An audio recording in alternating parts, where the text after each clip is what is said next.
Welcome, travelers, to my realm of nightmares. Allow me to be your personal assistant. Come in, take a seat, get comfortable. For when you step into my realm, there's no stepping out.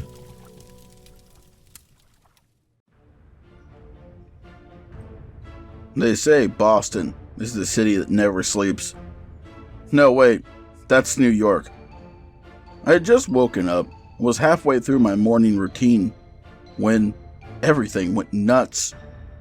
On days when I don't work, what usually happens is I roll out of bed. Literally, falling on the floor helps me wake up. Then I go use the bathroom. Sometimes I miss the toilet. I am only human. After that, while still in my PJs, I usually brew a pot of coffee. Sometimes I knock the container off the counter and the grounds spill all over the floor. Again, I'm only human. While the coffee brews, I start breakfast. Sometimes, if I had a rough night before bed, I just grab a quick bowl of cereal. But usually, I scramble up some eggs and throw in a cup of chopped bacon. You know, like the kind Mom used to make. Today was a usual day. I had just cracked the eggs into the frying pan. That one I got for $1 at the flea market when everything went nuts. I knew everything was going nuts because I heard people screaming outside. Now, usually there's some morning craziness outside my North End apartment, but most of it involves kids doing kid things and cranky old people doing cranky old people things. Today was different. I knew because the yelling was scared yelling. Setting down my frying pan with its uncooked eggs, I stepped over to the window and looked down at the street. A group of people was standing on the opposite sidewalk. You know, right outside the old folks' home. And they all were screaming about something. I couldn't make out any words, but I could hear they were scared. Even though I really wanted those eggs, I decided I better go down and check what was going on. So I grabbed my bathrobe and pulled it on while I made my way downstairs. At some point, it occurred to me that I hadn't grabbed my keys. That was too bad.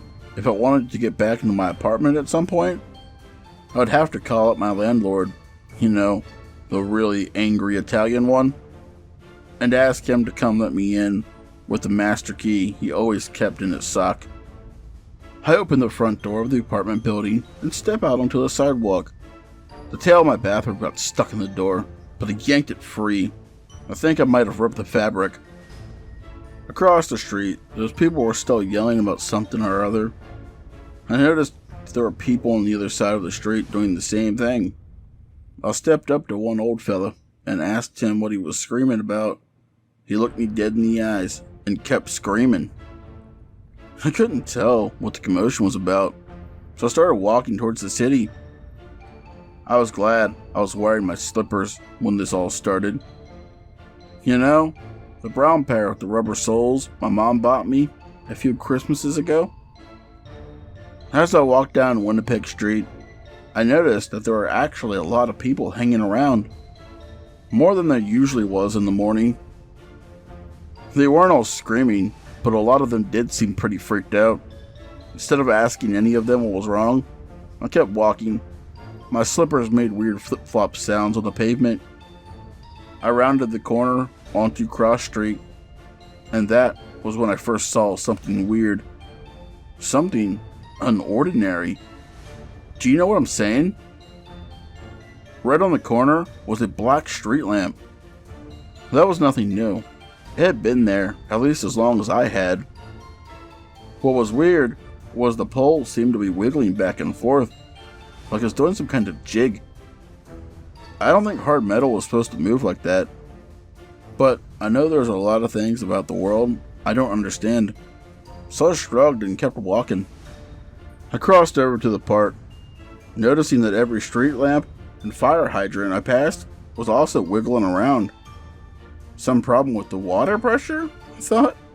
The park was full of people, but most of them were staring at a skyscraper across the way, looking like they were shocked about something and not screaming.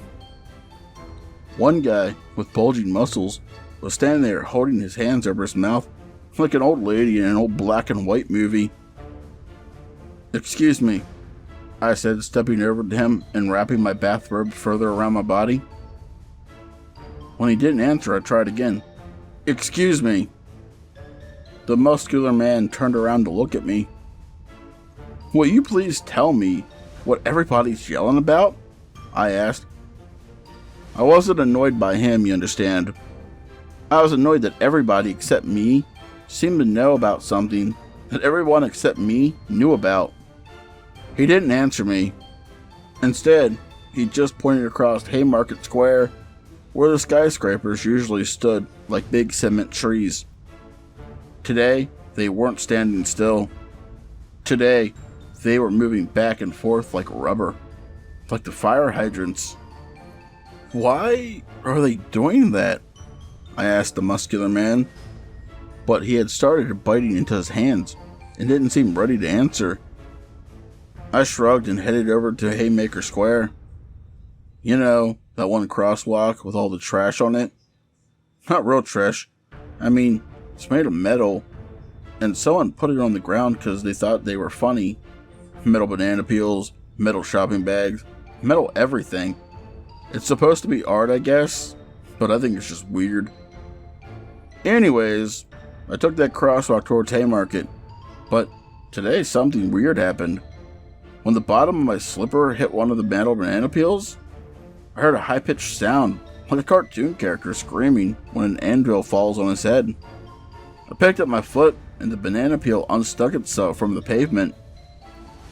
"Oh, excuse me," before stopping to wonder what business a metal banana peel had moving by itself. The tiny sculpture ballooned itself out until it was the proper shape of a banana, then used its peel as legs to stroll off down the sidewalk. I blinked. That definitely wasn't ordinary, but I kept moving. Most of the people in Haymarket Square were gathered around either the fire hydrant or the columns that supported the Haymarket Station building. Those were wiggling and grooving around. I took a left on Congress Street and kept walking. The 6 towers of the glass memorial remained still and straight, but when I squinted real hard, I could see that the numbers painted on the glass walls were all shifting around and rearranging themselves like alphabet soup. There weren't any cars on the road, probably because everybody was too confused to drive. I would be too, so I guess I was glad I didn't have my license. I crossed the crosswalk without waiting for the orange hand to turn into the white person. I usually don't jaywalk, but like I said, this wasn't an ordinary day. When I got to the other side, you know, the area outside Faneuil Hall, I saw the first really unusual thing. I mean, fire hydrants of buildings jiggling around is weird enough, but this was really weird, and a little scary too. You know that big statue of Mayor White that's always standing outside Faneuil Hall, in his suit and tie, with his coat flung over his left shoulder? Well, today, he was in a totally different position than usual. He was actually standing there, with his legs apart and his arms crossed on his chest. His metal coat was in a heap on the ground. For a few seconds, I just frowned up at him. He's a pretty big guy, right? I was pretty scared. I also thought I understood why there was really no one else in the area. I was even more scared when Mayor White started moving, his huge metal arms unfolding themselves as he reached down towards me. I couldn't move. I was so scared. It was like I was... Darn it. What's the word? The one that means you can't move? It doesn't matter. I was so scared I couldn't move. Mayor White actually looked like a pretty nice guy, but he was really big and made of metal, and I wasn't used to that. He leaned down with one hand stretched out towards me. It was a huge hand, but it was open, and it didn't look like it was going to hurt me. I looked up. Mayor White was smiling at me, and he looked friendly enough. I stuck my meat hand into the big metal hand. The fingers wrapped around my wrist, and we shook. I nodded goodbye to Mayor White and turned the corner into the Quincy Market walkway. There were a few people in the marketway, but they were all talking and laughing. A couple of them were trying to ride the lampposts. You know, those lampposts that are just like straight metal poles, but then they had a whole bunch of round lights on top. Yeah, those were wiggling around even more than the buildings were, slithering like snakes whose tails were stuck in the ground, and some people were trying to ride them. I think one of the people fell off and hit her head on the bricks. I looked up and saw the windows of a clothing store. Inside each window was a plain white mannequin wearing fancy clothes. They were all moving around. Some were dancing, a few looked like they were talking, and one was waving to me. I waved back. As I left Quincy Market and headed towards the aquarium, I passed another clothing store. This one had life-sized photos of pretty models showing off fashions of the day. One of them blew me a kiss. I could feel myself blushing. I took a left and ended up on John F. Fitzgerald Road. Across from me was that ramp leading down into the tunnels, and on the gate next to the ramp were those huge yellow lowercase letters that usually spell out a cheerful message that says, "Nothing's for keeps, except that we must keep going. You'll spend your entire life searching, okay? We all want to belong, so let's all get along, make the most, and hope may this never end." Today, the letters were switching around and rearranging themselves to form new words. One word that kept showing up over and over again was Boston. For a second, I thought I saw the yellow letters spell out my name. For the first time, I noticed that there was music playing. And at first, I couldn't tell where it was coming from. But I knew that the buildings were dancing in time. As I kept watching, I passed a bunch of other people. These ones didn't seem too scared. They actually looked like they were enjoying themselves, especially when I got to the merry-go-round. You know that merry-go-round that's right next to the Welcome Center.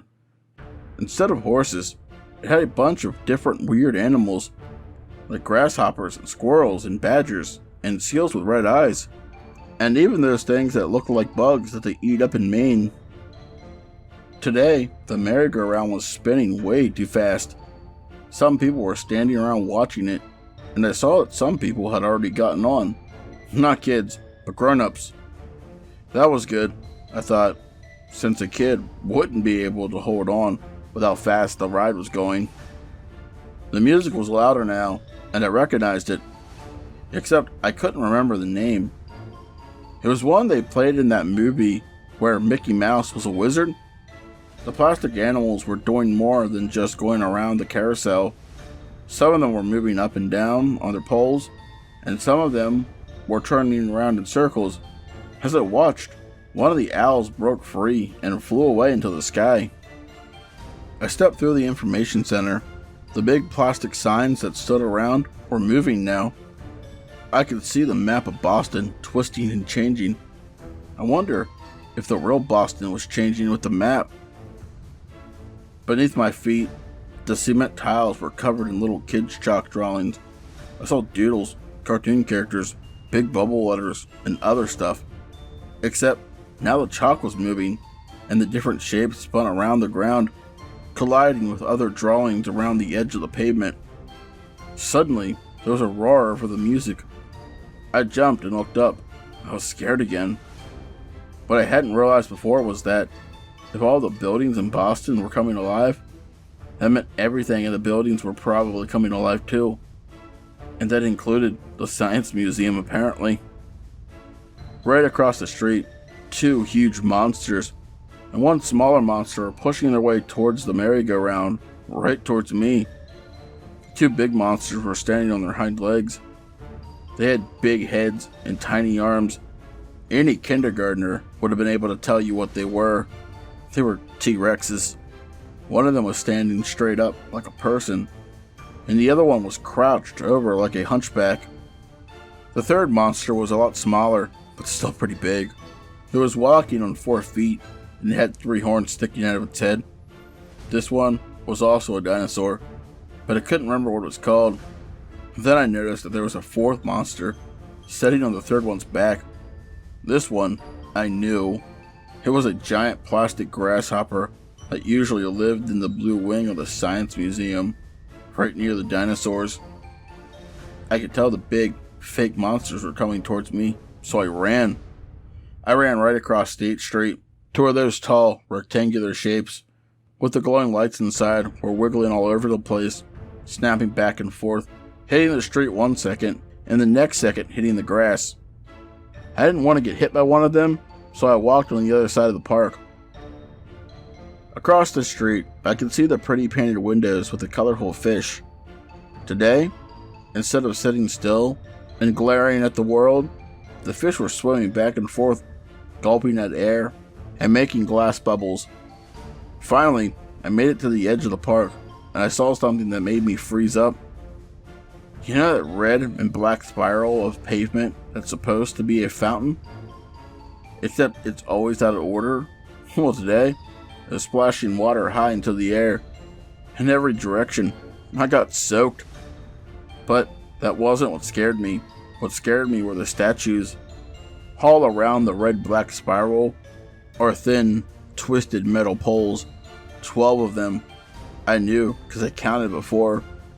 But on top of all the poles are those big, metal animal heads that scared the bejesus out of me, especially at night when they stared down at me. Today, they were doing more than staring. They were moving. Kind of like the lampposts in Quincy Market. The animal heads were whipping around in every direction, sometimes slamming into each other, making those horrible noises. There was a ram, a snake, a rooster, even a dragon. Their jaws were snapping open and closed. I think I even saw the dog pick up some poor person in its mouth and whip him around.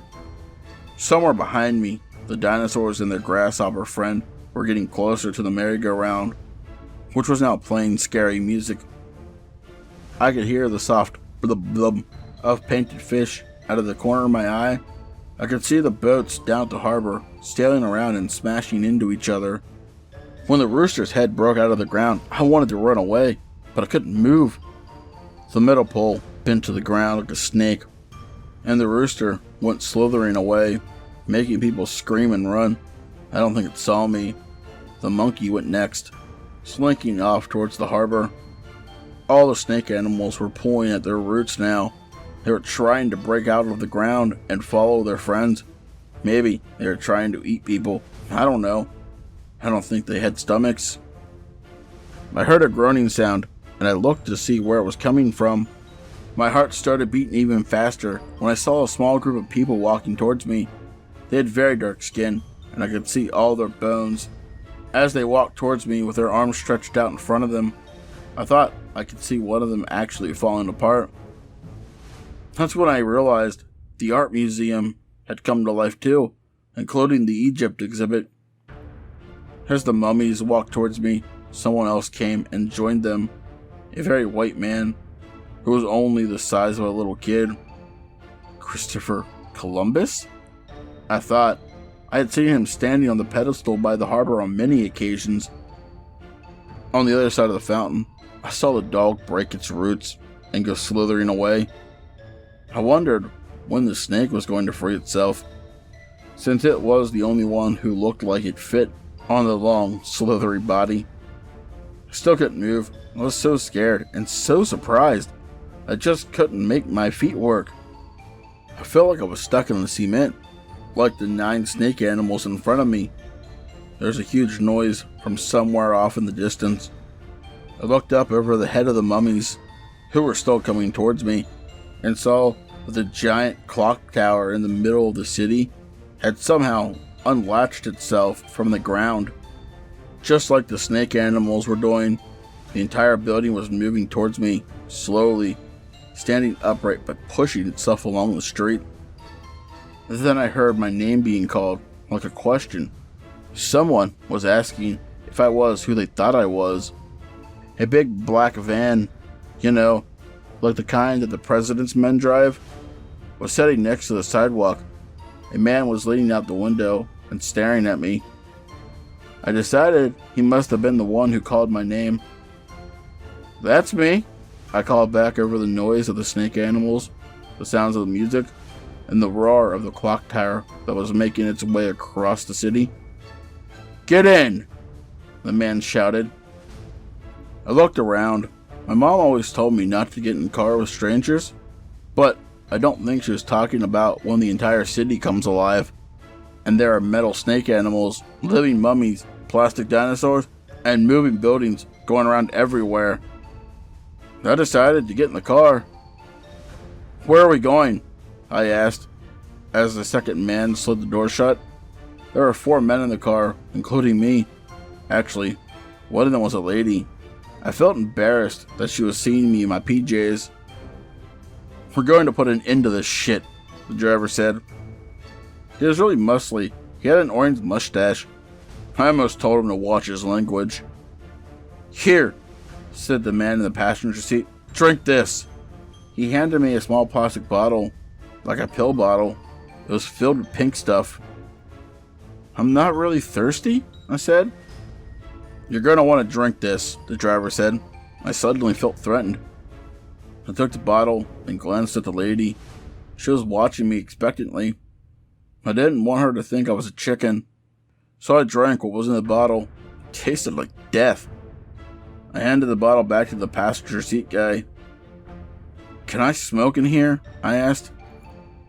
The driver shrugged. Do whatever you want," he replied, taking a sharp turn and heading down a tunnel. It doesn't really matter at this point. I glanced at the lady. She was looking out the window. "I was just wondering," I said. "I don't smoke."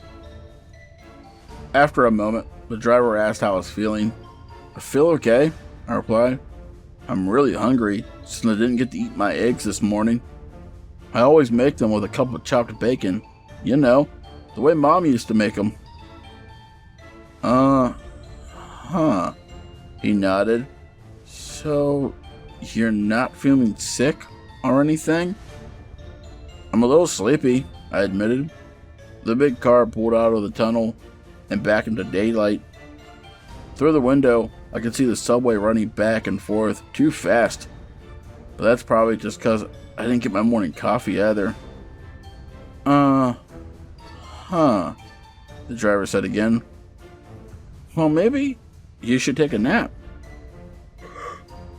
"What? Yeah, don't you need my help?" I asked, yawning. I was suddenly tired. "We will eventually," the driver told me. "But we have a long drive ahead of us, so you might as well sleep now." "Oh, yeah, okay," I yawned. I didn't want to irk you. I was pretty tired. I laid my head against the hard seat and fell fast asleep. I woke up in my apartment. The bathrobe hung on its hook. My slippers sat neatly on the floor. I wondered what had happened. When I'd gotten out of the big black car, and was everything still alive? I stood up and stepped into the kitchen. My mom was at the sink, a frying pan in her hand, and an egg in the other. "Mom?" I said. "Good morning, sweetie," she said cheerily. I rubbed my eyes. Was that it, then? Had it all been a dream? It must have been, right? "What are you doing here?" I asked. "I thought I'd just pop in for a visit," my mom replied. "See how you're doing." Then something occurred to me. "Mom," I said, "you've been dead for 6 years." She shrugs. Can I make you some eggs?"